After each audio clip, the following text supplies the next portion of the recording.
All right, so let's jump right into this deep dive. If you're feeling a little overwhelmed with all the health advice out there, especially when it comes to chronic illness, trust me, you're not alone. Definitely not. We're going to be unpacking some great info today. Yeah, for sure. From Dr. Casey Means' interview on the JayShettyPodcast and her book, Good Energy. We're zeroing in on something that affects a whopping 93% of American adults. Wow, 93%. 93%. It's a big number. It is. Metabolic health, you heard that right. 93%. But before we dive into any doom and gloom, the good news is that metabolic dysfunction, it's largely reversible. That is good news. What's really interesting about metabolic health is that it comes down to something we all experience every single day. How our bodies convert food into energy at the cellular level. Think of it like the engine that powers everything we do, from thinking and moving to even feeling emotions. I like that. Our bodies are like cars. In a way. Got to keep that engine running. Got to keep it fueled. And Dr. Means tells this really compelling story about her mother's experience navigating the healthcare system. Oh, yeah. And it really hit home for me how often we get stuck just treating the symptoms. Right. Without actually getting to the root cause of things. Yeah. And I think that leaves a lot of us feeling powerless, when it comes to our health. Absolutely. And that's where bad energy or metabolic dysfunction really comes into play. It's basically a glitch in that energy conversion process. It affects everything from our physical health to even our mental well-being. But here's the encouraging part. Our bodies are constantly rebuilding. We have more influence over this process than we might think. We have more control than we think, yeah. Yeah. I really love the analogy that Dr. Means uses. She talks about our bodies being like a process, always in motion. Yeah. And our cells are like little babies. They're communicating their needs through these symptoms. I love that. Instead of just silencing those cries with a Band-Aid, we need to figure out what they're trying to tell us. Yeah, what are they saying? What are they saying? What do they need? And she says there are 5 key areas that we can actually control to meet those needs.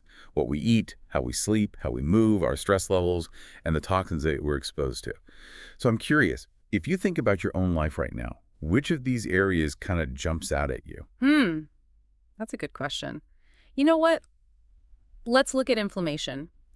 It's something that, pretty much everyone experiences. Dr. Means actually calls it biochemical fear. It's our cells, sending out that SOS signal. And what I find powerful about this reframing is it forces us to ask, what is my body afraid of? Is it a lack of sleep? Is it a diet full of processed foods? Is it the constant pressure of deadline? Or all of the above. Or all of the above, right. So instead of just reaching for that bottle of Advil, what if we actually started listening to these messages and addressed those underlying fears? You're speaking my language. Advil is my go-to. Ooh, you hit a nerve. I am so guilty of that. I think we all are. Like headaches or muscle soreness, just pop an Advil. But Dr. Means cautions against relying on medication to constantly mask inflammation. What do you think about that? Well, Advil might reduce those inflammatory molecules, but it doesn't really get to the root of the problem, right? The initial stressor that's causing the fear response in our cells. So it's like putting a Band-Aid on it, essentially. Exactly. That's not getting to that root cause. Okay, that makes total sense. Yeah. But this is where I think it gets really interesting.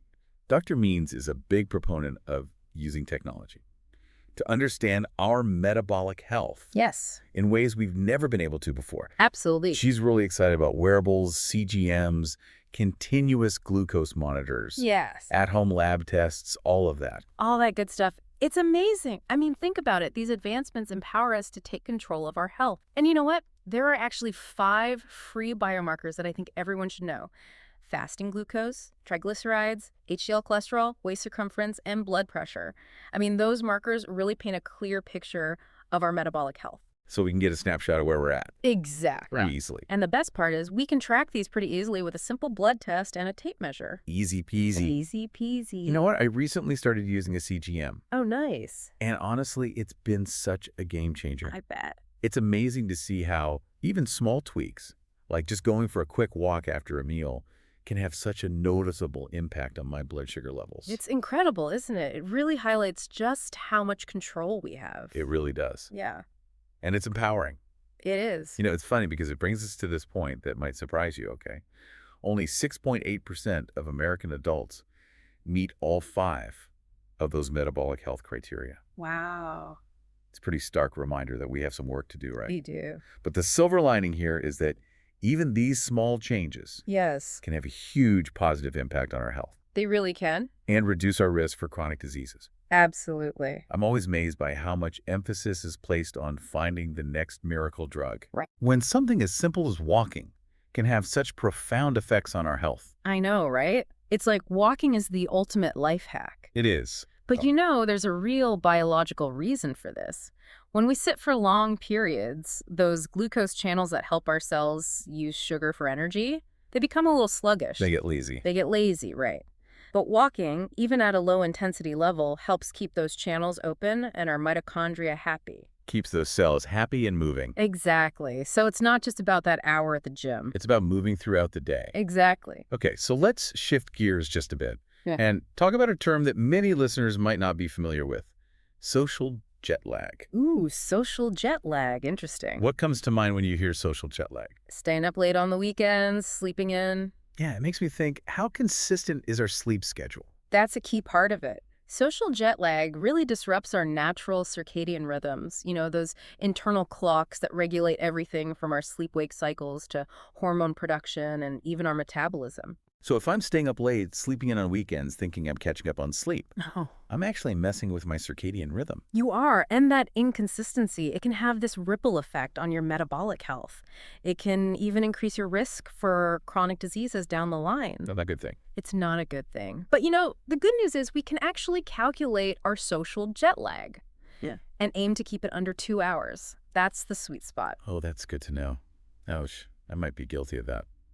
I will say, I have noticed when I stick to a consistent sleep schedule, even on the weekends, Yeah. I feel so much better. Your body is like, thank you. My body's like, finally. Right. It's because our bodies, they thrive on routine. There are 3 key things that we can do to strengthen our circadian rhythms. Be consistent with our sleep schedule, eat our meals around the same time each day, and make sure we get some morning sunlight. Those simple actions, they send clear signals to our bodies, helping to fine-tune those internal clocks. It's like setting that internal alarm clock. This all circles back to what Dr. Means emphasizes.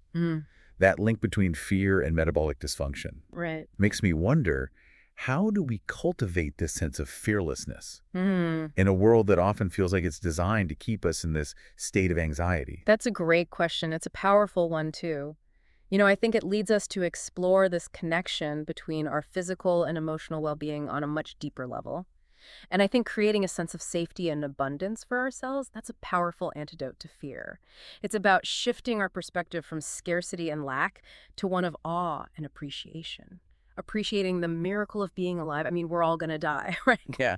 So living in constant fear simply doesn't make sense. Instead, let's embrace curiosity and appreciate the gift of this life. That's a beautiful way to look at it. Yeah. It reminds me of how Dr. Means describes the body as this radio tower, connecting us to something larger than ourselves. Yeah. And the healthy habits that we've been talking about, they're like strengthening that signal, allowing us to tune in to a deeper sense of peace and well-being. I love that. Strengthening that signal so we can connect. Yeah, tune in. So it's like we're turning up the volume on life. And I like that. Yeah. Yeah, turning up the volume. I like that a lot. Okay, but how? How do we do it? How do we do it? Right. Well, I think a lot of it starts with understanding, what Dr. Means talks about in terms of this fear of death and how it actually makes us more afraid of living a truly healthy life. Oh, interesting. It's almost like we avoid these potential health issues because we're so scared of what we might discover. It's easier to just not know. It is. It's so much easier to just bury our heads in the sand. Ignorance is bliss. Right. Yeah. But as Dr. Means points out, the more we disconnect from those signals our bodies are sending, the harder it becomes to actually reconnect and understand what they're trying to tell us. So we're getting further and further away. Exactly. And, I think part of that disconnect comes from treating our bodies like machines. Oh, yeah. If our phone glitches, we reset it. Boom, done. But with our bodies, it's not that simple. We can't just hit a refresh button on our health. Nope. We need to engage in a deeper dialogue with ourselves. So true. It makes me wonder if that machine analogy also applies to how we approach healthcare in general. How so? We're always looking for that quick fix, Right. that silver bullet solution. Like, give me the pill, give me the surgery, make me better, Yeah, just fix it. fix it. Yeah. But true healing takes time. It requires us to slow down, listen, Be patient. Address that root cause. Address the root cause, exactly. And I think Dr. Means makes a really interesting point. She says that the current healthcare system, while excellent in acute care, isn't always set up to address those root causes of chronic illness. That's a good point. It's more geared towards intervention, not prevention. Yeah, I can see that.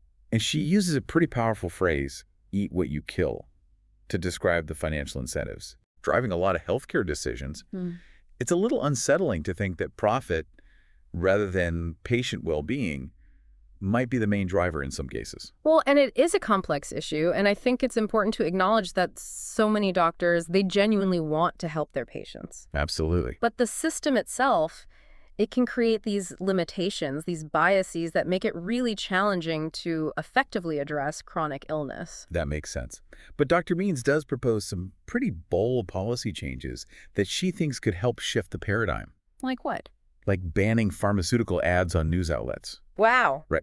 Because right now, 60% of advertising revenue for mainstream media comes from the pharmaceutical industry. That's huge. So it makes you question, like, whose interests are being prioritized here? Right. Yeah. It definitely makes you think. Yeah, for sure. It ties into, I think, what Dr. Means is observing about this rise of independent media platforms that are more open to discussing alternative approaches, challenging that conventional wisdom.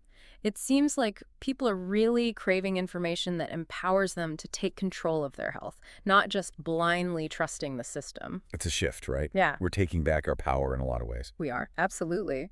And Dr. Means also suggests things like eliminating added sugar from the National School Lunch Program. Oh, wow. And stopping federal funding for academic departments that accept money from pharmaceutical companies. I mean, these are big ideas. Those are big. But they can have a huge impact on public health if they are implemented. Definitely. It makes you pause.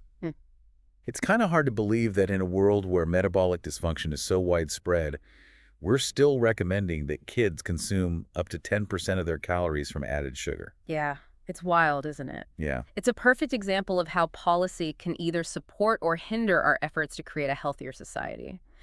It also highlights just how important it is to stay informed and advocate for change in our own communities. To use our voices. Exactly. Okay, but let's bring it back to those 5 areas of control. We talked about sleep. Yeah. We talked about movement. Let's talk about nutrition. Okay, nutrition. Dr. Means shared some incredibly simple yet powerful dietary changes that we can make that can have a profound impact on our metabolic health. I love that. Simple and powerful. What were some of them? Some of them were mind-blowing. Like, who knew that just eating slowly could have such a dramatic effect? That's so interesting. Right. But research shows that people who eat slowly are 4 times less likely to develop metabolic syndrome compared to those who eat quickly. Wow. That's a big difference. It's a big difference, right? So simple, too. And then there's walking. I mean, we've talked about it. Yeah. But I was so amazed to learn just how much simply increasing our daily steps can reduce our risk for so many chronic conditions. Like, significantly reduce our risk. It really is like nature's miracle drug. It really is. It helps regulate blood sugar, improves insulin sensitivity, keeps those mitochondria happy and energized. And the best part is it's accessible to almost everyone. You know, no fancy equipment, no expensive gym memberships needed. Free. Feels good. It does. Effective. It does. Okay. And speaking of simple changes, Dr. Means also talks about managing stress. Stress. It becomes so prevalent, it's everywhere. It is, isn't it? What does Dr. Means say about stress management? Well, she really emphasizes recognizing our individual stress triggers, you know, and then developing coping mechanisms that work for us, whether that's mindfulness, meditation, spending time in nature, journaling, connecting with loved ones, whatever it is, you know, finding what resonates with you. And incorporating that into our daily lives. Right. It's not always easy to just relax. Right. Like, just relax. Yeah, just relax. Like, if I could, I would. Yeah, right. It's easier said than done, I think. Exactly. And Dr. Means, she acknowledges that. She actually says that stress isn't inherently bad. It's our body's natural response to perceived threats. It's when it becomes chronic and overwhelming. That's when it becomes an issue. That's when it starts to really impact our health. Yeah, that makes sense. So it's more about managing it effectively, you know, and preventing it from becoming this chronic drain on our energy and well-being. Yeah, absolutely. So we've got nutrition, sleep, movement, stress management. What about that last area of control? Toxin reduction. Ah, yes. Toxins. What can we do to reduce our exposure to toxins? Well, Dr. Means encourages things like choosing organic foods whenever possible, filtering our water, using natural cleaning products, being mindful of the personal care products we're using. So it's about being conscious of our environment. It really is, and it's amazing how much our environment can impact our health. Yeah. And recognizing that we have a choice We do. in the products we're using and the environments we create for ourselves. I love that. So it's really about, again, taking ownership of our health. It is making informed choices that align with our values and that vision that we have for a healthy, vibrant life. Absolutely. And, it's about recognizing that even those small changes can have this ripple effect, Love it. creating a more sustainable and healthy world for ourselves, for future generations. It's inspiring to think that our actions, our individual actions, can contribute to a healthier world for everyone. They really can. And I think it's important to remember that we're all interconnected and that our actions, they do have this ripple effect. They impact not just our own lives, but the lives of those around us and the planet that we share. We are all connected. We are. It's humbling, but it's also empowering, right? It's a reminder that we have this responsibility to care for ourselves, to care for each other, and to care for the earth. Absolutely. And, when we approach life with that sense of interconnectedness and responsibility, it can lead us to make choices that are not only beneficial for ourselves, but for the collective good. Yes, for the greater good. I love that. It's about aligning our individual well-being with the well-being of the planet and all its inhabitants. Beautifully said. And it's about recognizing that true health, it encompasses not just our physical bodies, but our minds, our hearts, and our spirits. Yes, it's all connected. It's that holistic approach. Exactly. So it's about honoring the interconnectedness of it all. Yeah. Striving to live in a way that supports wholeness and harmony. And, recognizing that our bodies are these incredible, intelligent systems. They are. They're capable of healing, of thriving when given the right support. Powerful. And that's precisely what Dr. Casey Means offers in her book, Good Energy. Good energy. Right? It's like this treasure trove of information, of inspiration for anyone looking to reclaim their health and vitality. It is. I highly recommend it. It's a must read for anyone who really wants to understand the science behind metabolic health. Yeah. Learn those practical strategies for optimizing well-being. It's a great resource. Yeah. And it's a reminder that we have more power than we realize. We do. To shape our health destiny, it's about making those conscious choices, embracing those things that bring us joy, and trusting in our body's innate capacity for healing. That's beautifully said. True health is a journey, not a destination. It's this ongoing process of discovery, learning, and growth. Embracing the journey. Embracing the journey. Enjoying the ride. Exactly. And celebrating that miracle of being alive, honoring the interconnectedness of it all. This deep dive has been so enlightening, and I'm so grateful for Dr. Means' work and just bringing this conversation to light. Me too. It's such a powerful reminder that we have more control than we realize over our health and well-being. We really do. And it's a call to action, to step into our power, embrace our innate wisdom, and create a healthier, more vibrant world for ourselves and for generations to come. It really is a call to action. But it can feel a little overwhelming, right? Like, where do we even begin? Yeah, I get that. It's easy to feel like we need to change everything all at once. Right, overhaul our entire lives overnight. Exactly. But that's not realistic or sustainable. I think the key is to start small. Okay, small changes. I like that. Yeah, focus on 1 or 2 areas that resonate with you and just build from there. It might be incorporating a 15-minute walk into your day or swapping out those sugary drinks for water. Easy swaps. Or even setting aside 10 minutes each evening to unwind and de-stress. So it's about progress, not perfection. Exactly. And finding what works for you, your unique body. Yeah, we're all different. We are. There's no one-size-fits-all approach to health. It's about tuning into your own body's wisdom and honoring those individual needs. That inner wisdom. Yeah. And remembering that we're all on this journey. It's not a straight line. Oh, definitely not. There are going to be ups and downs along the way. Absolutely. The key is to just keep learning, keep growing, and keep moving forward with that curiosity and compassion for yourself. Sometimes we get so caught up in striving for that ideal version of health that we forget to actually appreciate the journey itself. It's so true. It's like we're so focused on the destination that we miss the beauty of the scenery along the way. Exactly. And that's where that sense of fearlessness that we were talking about earlier comes in. Right. It's about trusting. Yeah. Trusting that we're exactly where we need to be and embracing that process of growth and transformation. Beautifully said. And remembering that you're not alone. Yeah. There are so many resources available, from books and podcasts to online communities, healthcare practitioners who can support you along the way. There's a whole world of support out there. There is. It's about finding those people, those resources that resonate with you, and trusting in your own innate wisdom, your body's incredible capacity for healing. Absolutely. And that's really what I think Dr. Means is pointing to, that deep reservoir of wisdom and resilience that exists within each of us. We all have it. It's been so inspiring to explore these ideas with you today. Likewise. I feel like this deep dive has given me a whole new perspective on what it means to be truly healthy. Me too. It's been a joy sharing this conversation with you. So as we wrap up this deep dive, what's one key takeaway you hope listeners will carry with them? I think it's that reminder that we are powerful creators of our own health and well-being. You know, we have more control than we realize. And even small, consistent changes can have a profound impact on our lives. It's a beautiful message. It's not about achieving some unattainable ideal of health. It's about embracing that journey and celebrating the miracle of being alive. Perfectly said. Well, on that note, we'll wrap up this deep dive. We hope you've enjoyed it. And we encourage you to continue exploring these ideas, implementing those strategies that we talked about.